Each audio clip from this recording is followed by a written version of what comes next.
Assalamualaikum warahmatullahi wabarakatuh. Waalaikumsalam warahmatullahi wabarakatuh. Selamat pagi semuanya. Yang kami hormati Bapak Aslam selaku dosen pengampu mata kuliah. Yang kami sayangi juga teman-teman dari PGSD 02. Izinkan kami untuk memaparkan hasil diskusi kelompok kami, yaitu kelompok 2, terkait ruang kolaborasi di topik 2, perencanaan dan pengembangan kurikulum UBD sebagai kerangka kerja kurikulum. Sebelumnya izinkan kami untuk memperkenalkan diri. Saya Syifa Nur Aulia. Saya Yudit Karyani. Saya Novi Arisdi. Saya Fadia Duyamani. Ya, baik.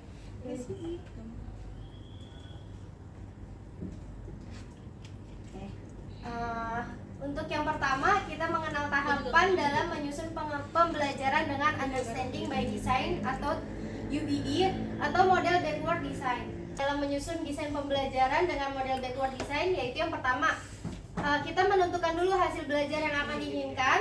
Yang kedua adalah menentukan assessment yang akan digunakan. Yang terakhir baru kita akan menentukan kegiatan pembelajaran. Oke, selanjutnya akan dibacakan oleh Novi Aristi. Oke, di tahap 1 yaitu hasil yang diinginkan.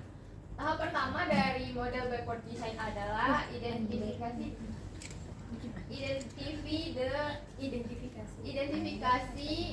hasil dari hasil yang diinginkan atau ide dan penampilan besar. Mengidentifikasi hasil akhir yang bertujuan untuk menetapkan tujuan pembelajaran yang spesifik dan terukur. Dalam menentukan hasil yang diinginkan, sebaiknya tidak normatif semata, tetapi yang benar-benar berdampak secara nyata.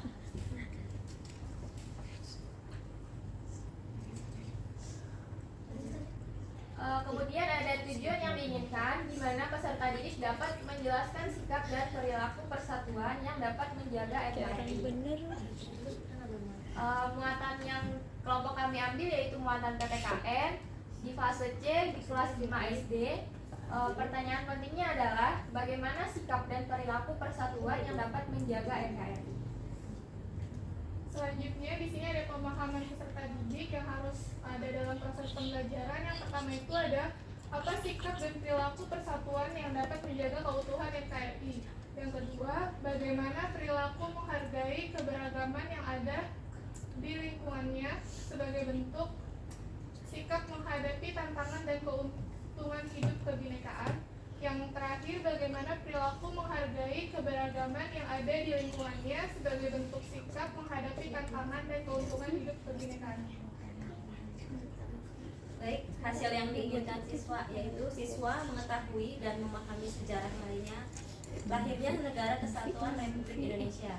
Maka perlu ada upaya untuk mempertahankannya. Upaya mempertahankan kemerdekaan Negara Kesatuan Republik Indonesia seringkali dihadapkan pada persoalan-persoalan yang menyebabkan persatuan bangsa Indonesia mengalami fluktuasi.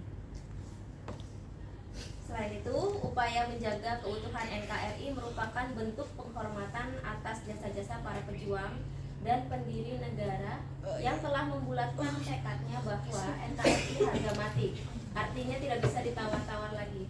Oleh karenanya, dengan kondisi bangsa Indonesia yang beragam seperti ini, upaya merajut persatuan antar elemen bangsa dapat dilakukan dengan hal-hal kecil dan dimulai sejak usia dini.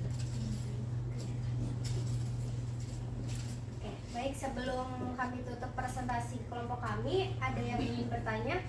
Silakan kita buka untuk 2 pertanyaan terlebih dahulu. Tanya yuk. Silakan kasih siang. Di sini kan Yuk, perkenalan dulu. Perkenalkan, nama saya Sisi Tiwi. Saya ingin bertanya, di sini kan UBD sebagai kerangka kurikulum. Menurut kelompok kalian, apakah UBD sebagai kerangka kurikulum sudah sesuai dengan karakteristik tadi yang ada di Indonesia, kondisi secara realnya di sekolahan itu? Apakah UBD sudah sesuai ya dengan karakter peserta didik? Iya, maksudnya penggunaan UBD sebagai pembuatan kurikulum. Kerangka kurikulum kan menggunakan UBD. Nah, apakah sudah sesuai dengan karakteristik peserta didik yang ada di Indonesia? Terus jelaskan kondisi realnya di sekolahan seperti apa? Terima kasih.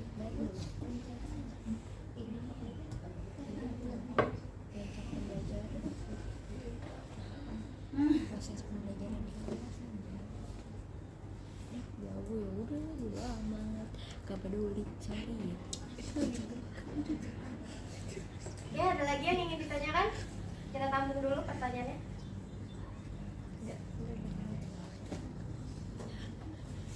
Ada lagi? Nanti. Oke. Oke, kita langsung jawab aja ya. Ya. Ini menurut pandangan saya dulu ya, atau pandangan kelompok lah gitu. Terkait tadi pertanyaannya, apakah UBD sudah sesuai dengan karakter peserta didik yang ada di Indonesia gitu ya? Terus dan bagaimana realnya gitu dalam dunia pendidikan? Seperti itulah pertanyaannya kan? Iya. Ya, jadi menurut kami ya memang UBD itu kan memang sudah disesuaikan ya, karena kenapa sudah cocok dengan kurikulum Merdeka yang tadi sudah sebenarnya udah kelompok sebelumnya udah sajikan juga. Kami sependapat gitu ya, bahwasannya kenapa UBD itu sesuai dengan kurikulum yang ada sekarang, karena kan kita melihat dulu nih kebutuhan dari mahasiswa, peserta didiknya terlebih dahulu, baru kita menentukan tujuannya. Kita susun tujuannya, lalu kita cari penyesuaian asesmen apa sesuai dengan karakter peserta didiknya, baru kita buat kerangka pembelajarannya. Jadi kalau misalkan UBD ini udah sesuai atau tidak ya di dalam praktek dunia pendidikan, memang sebagian besar yang mungkin pengalaman yang saya temui ketika di lapangan memang sudah ada yang menggunakan, walaupun beberapa masih ada yang belum menggunakan. Karena pentingnya itu kita sebagai guru juga harus terus belajar gitu ya, harus terus update bahwasannya oh ternyata memang sekarang UBD ini memang harus diterapkan gitu. Jadi sebagai guru jangan melulu kita hanya berpacuan pada kerangka pembelajaran yang sudah lampau gitu, atau yang sudah lama lah gitu. Jadi udah ada tujuannya dulu, nanti baru deh terakhirnya asesmennya kita baru mikir gitu ya. Kita tentuin dulu gitu kerangkanya seperti apa, baru terakhir gitu tujuannya. Harusnya sebaliknya gitu. Jadi kalau ditanya udah sesuai atau belum, kita balik lagi gitu. Ada memang karena ini baru ya kurikulum Merdeka ini diterapkan dan belum secara rata di setiap jenjang kelas gitu ya. Jadi sudah lagi proses untuk penyesuaian, namun butuh waktu yang lama gitu ya. Mungkin dari teman-teman kelompok ada yang ingin menambahkan? Sudah cukup mungkin dari Kak Sisil, apa? Sudah cukup? Ada lagi yang ingin bertanya? Oke, sudah cukup ya. Baik, terima kasih kepada Sisilia Pertiwi yang sudah memberikan pertanyaannya. Baik, karena dirasa sudah tidak ada yang ingin ditanyakan, silakan untuk membacakan kesimpulannya.